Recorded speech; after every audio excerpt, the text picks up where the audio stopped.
Pour commencer, alors j'ai ouvert mon agenda l'année de mes 15 ans et je suis tombée sur un texte qui commence par je rêve. Alors j'ai gardé tous mes journaux, tout était écrit jour par jour, toutes les pensées, les références du coup, parce que j'avais envie d'être précise et c'est vrai qu'entre 14 et 17, donc c'était en 96, 95, 96, je suis née en 81, voilà. Allez, poésie, ça y va. Ça, je pense que je l'ai écrit... Enfin bon, alors, je pleure car je rêve que je vole et vole dans ce rêve. Les larmes de mon cœur pleurent pour moi sur mon visage. Je voudrais mourir maintenant dans la mer, m'y élancer et y rester pour y sombrer à jamais, seule pour toujours. Voler enfin de mes propres ailes pour amérir en solitaire et libre dans les airs et dans les flots. Les vagues me transportent et me noient dans mon chagrin. À jamais perdu dans l'immensité de la mer où je m'éteindrai, doucement et pour l'éternité. Cette seconde mort sera la dernière. Je resterai dans cette atmosphère froide et brûlant à la fois, non seulement à l'intérieur, mais aussi autour de mon moi. Je voudrais simplement terminer ma vie ici et maintenant. Dans les cieux, mon âme restera, ayant enfin réussi à atteindre cet état spirituel qu'est le bonheur absolu. Si je pouvais m'élancer dans les nuages de mon âme, je périrais heureuse, mais pourtant remplie d'une mélancolie infinie, et pourrais ainsi ressentir ce qu'est la mort, l'entrée dans la vie, et la voir enfin de près et pour toujours. Je rêve de planer dans ce triste bien-être moral et intérieur pour l'éternité, et dans l'âme de ceux que j'aime. Élan dans un ciel étoilé de rêves pour s'y perdre dans les nuages du temps. Et voilà, 23, mercredi 23 octobre 95. Donc, et j'ai pas eu le temps de lire au-delà, et il y en a forcément plein. J'ai jamais rouvert tout ça. Et j'écrivais tout ça parce que je voulais que ça reste. Parce qu'en fait, moi, à cette époque-là, j'étais consciente que j'étais dans une sorte de bonheur intense et donc très malheureuse de savoir que ça allait s'arrêter. Cette forme de mélancolie extrême mélangée à la conscience que tout va bien et que du coup faut que ça s'arrête maintenant, sinon ça va forcément être gâché.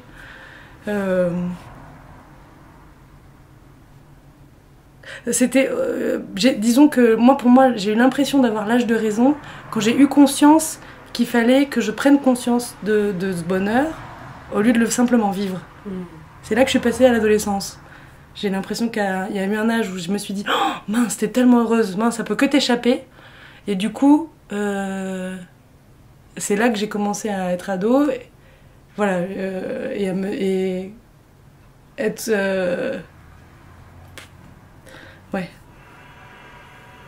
Rêver que ça s'arrête, pour moi c'était ça, hein, vraiment. Et puis j'étais consciente que tout ce que j'avais, je pouvais que le perdre. Parce qu'on n'a que des premières fois, une fois. Et tout ça, c'était tellement beau que je le repoussais au maximum. C'était vraiment le rêve d'une sorte de plénitude cultivée permanente de tous les extrêmes, quoi. D'ailleurs, j'étais très malheureuse de savoir que ça allait se terminer, forcément, puisque c'était justement toutes les préparations de toutes les premières fois. Non, c'était... Ouais, non, c'est différent, quoi. Alors, très exaltée, j'étais très... Là, justement, il y a marqué, c'était vraiment « Mon Dieu, je choisis tout ce que vous voulez ». Ça, visiblement, c'était la devise de l'année. Donc, c'est quand même une phrase de Sainte Thérèse de l'Enfant Jésus et de la Sainte Face. Alors là, tous les jours, il y a marqué ce que je discutais à l'aumônerie le soir. Donc, j'étais quand même très pratiquante. Et il y a la date du jour où il y a un nouveau prêtre dans je savais pas que j'avais aussi mis ça dans mon carnet. C'est-à-dire que j'ai mis la date où le prêtre a changé. Et effectivement, c'était très important à l'époque. Et il y a eu une grosse bascule après dans ma vie. Et parce que je pratiquais régulièrement, et c'était complètement personnel, hein. C'était pas du tout une culture familiale. J'ai choisi ça, en fait, dès l'enfance, que les copains ont arrêté quand on était inscrit au caté un peu d'office, je crois, en CP, quoi. Moi, j'avais continué. Et à l'adolescence, par contre, de mon plein gré, vraiment, j'étais très active. C'est-à-dire que j'allais en retraite, je faisais des pèlerinages, j'avais une correspondance avec l'évêque. Ça, c'était vraiment... ouais. Et je priais, mais c'était déjà clair que c'était mon Dieu. Enfin, c'était voilà, les genres de textes, tu vois. Ça me rendait très forte et j'étais consciente aussi que ça m'échapperait. En fait, c'est pile à cette époque-là. D'ailleurs, sont collés dans mon carnet les tickets. Et donc, j'étais impressionnée de voir à quel point ça concorde au niveau du temps. Les tickets des spectacles que j'ai commencé à aller voir à Paris. Et comme par hasard, il y a Le Misanthrope de Savary, il y a Roméo et Juliette. Il y a plein de spectacles comme ça dont je me souviens aujourd'hui très précisément. Et je vois, il y a aussi là le concert de rock de Deus, très important. Et je me suis dit, à ce moment-là, quand je les voyais, je me souviens très bien de la pensée claire dans ma tête que je voulais être avec eux. Je pense pas avoir déjà été capable de mettre le mot je veux en faire mon métier, mais clairement je voulais le faire avec eux. J'aimais ça parce que j'avais envie de le faire. Grâce à la famille, j'ai découvert le théâtre dans le sens où mes parents ont découvert le théâtre à mon adolescence. Ils commençaient à sortir à ce moment-là, ils m'ont emmenée. Donc ensemble, on a été nos premiers spectacles. Moi, j'aimais énormément tout ce qui était grand rassemblement, les cérémonies, tout ça, j'aimais énormément. Et c'est vrai que comme la vie dans mon village a changé, puisqu'on a changé de prêtre, il n'y avait plus la fête, il n'y avait plus la joie de la pratique.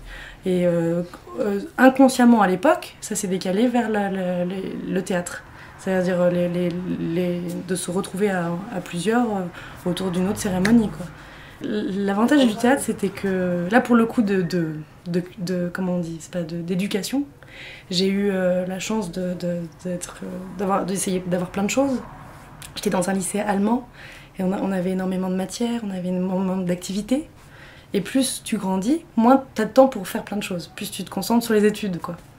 Et le théâtre me permettait de cumuler le maximum à l'intérieur de ça. Je pouvais faire semblant de savoir faire plein de choses. Je pouvais faire un truc qui me permettait de faire tout ce dont je rêvais, quoi. Et c'est vrai que les parents, encore une fois, sont très importants dans ça, puisque non seulement ils m'ont fait découvrir ça en même temps que eux à l'époque, mais aussi ils m'ont soutenue, parce que ça c'est, je crois, important. Je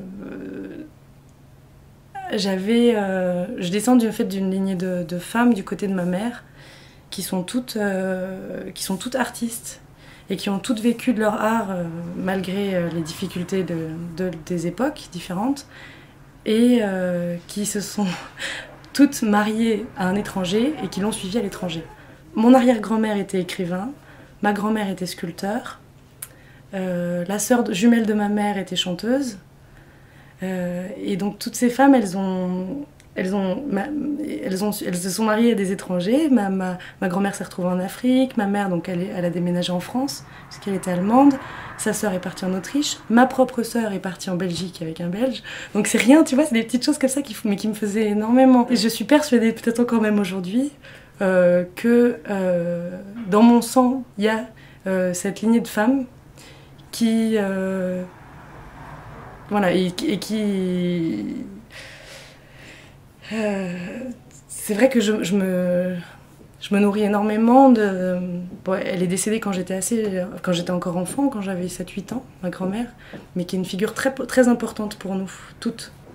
Voilà, c'est ma part aussi c'est peut-être l'endroit où j'ai un lien avec la part de mystère que j'ai moi-même, puisque j'ai grandi en France, mais je sais que j'ai la moitié de moi qui vient d'ailleurs. C'est une sorte de source mystérieuse mais évidente à laquelle j'ai l'impression qu'il faut que je revienne tout le temps.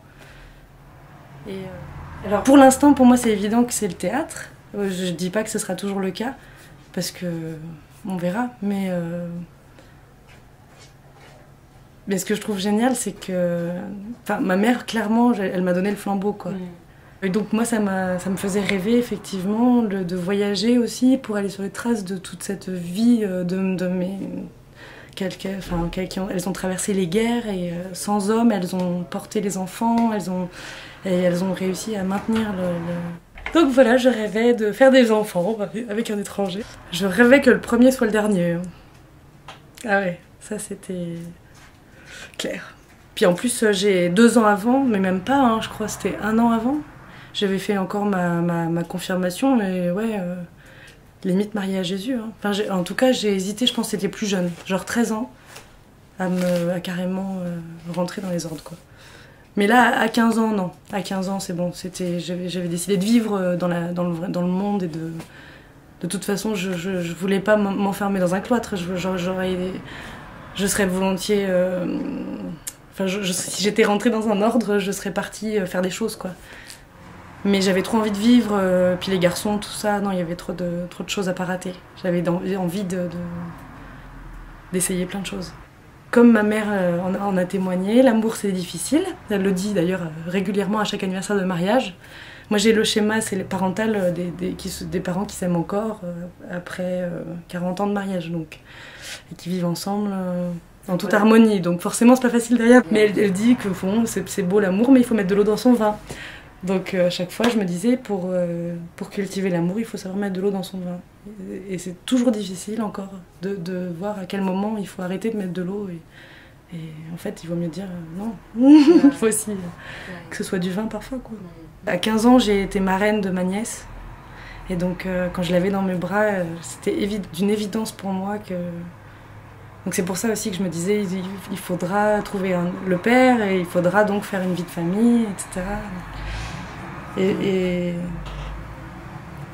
Et c'est vrai qu'après, quand je m'occupais de mes neveux et nièces, j'avais toujours quand le bébé tombe, il va voir sa maman. Et là, tu te dis, ah oui, il n'y a que ce lien-là, donc c'est quand même spécial. J'aurais été capable d'en faire très tôt, et après, plus. Quand on m'a demandé ce que je voulais faire, je disais comédienne déjà, mais à part quand j'ai eu 3 ans et que je disais que je voulais être infirmière de coccinelle, j'ai jamais eu aucune autre évidence. J'ai jamais voulu être autre chose. Et ça m'a jamais quittée. Quand j'étais dans ce collège allemand, là, on avait une troupe de théâtre.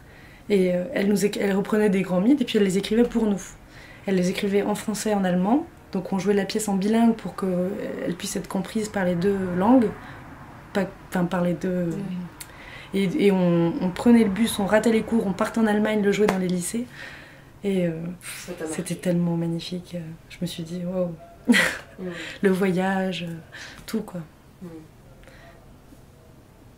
C'est plein de choses qui se sont cumulées comme ça et il n'y a pas eu un révélateur, enfin il n'y a pas eu un déclencheur. C'était des couches qui se sont... Il y avait déjà le rêve américain un peu pour moi d'aller à Berlin. Je dis rêve américain dans le sens... c'était lointain et... Il y avait Berlin, voilà, où je ne suis toujours pas allée. Enfin, j'y suis allée plein de fois en voyage, mais où j'ose pas vivre, quoi, enfin partir vivre. Ce serait Berlin si aujourd'hui encore j'avais le rêve d'un ailleurs, ce serait Berlin. Et puis après, c'est l'Afrique noire où je suis encore jamais allée non plus. Parce que chez moi, donc il y a toutes ces statues africaines qu'avait ramené ma grand-mère.